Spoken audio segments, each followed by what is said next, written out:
नीलम दिशा हमर नमस्कार दर्शक लोकन एह चैनल का सब्सक्राइब करवा के लेल लाल बटन का दबाओ आ तकर बाद घंटी पर क्लिक करके नव नव मैथिली गीतक आनंद उठाओ।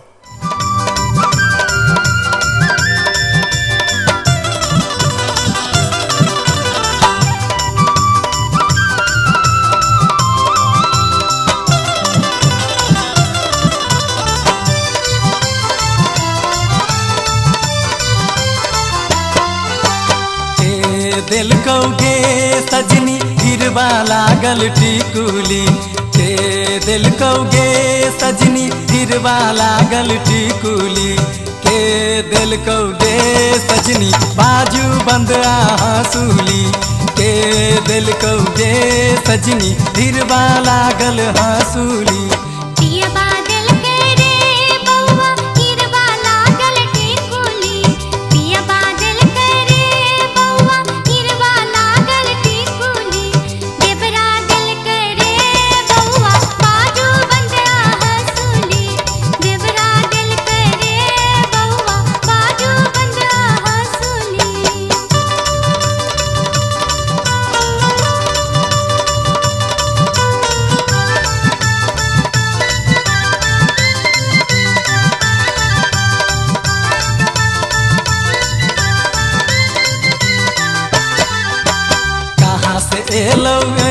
गोरिया गिरवा लागल टिकुली कहाँ से एलोगे सजनी गिरवा लागल टिकुली कहाँ से एलोगे सजनी बाजू बंद हंसूली कहाँ से एलोगे सजनी बाजू बंद हंसूली।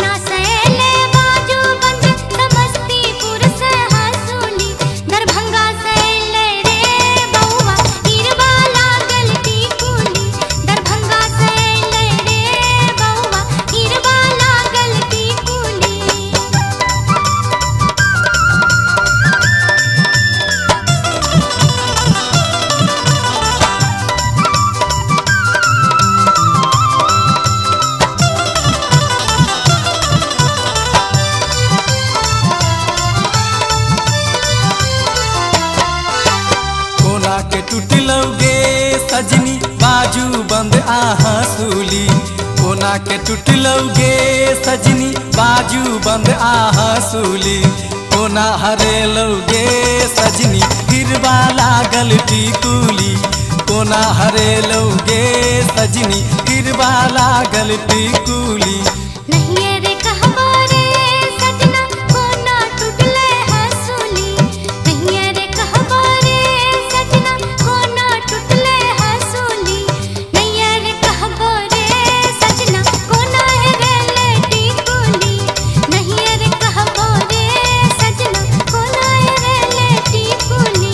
कोना के टूटलोगे सजनी बाजू बंद हंसूली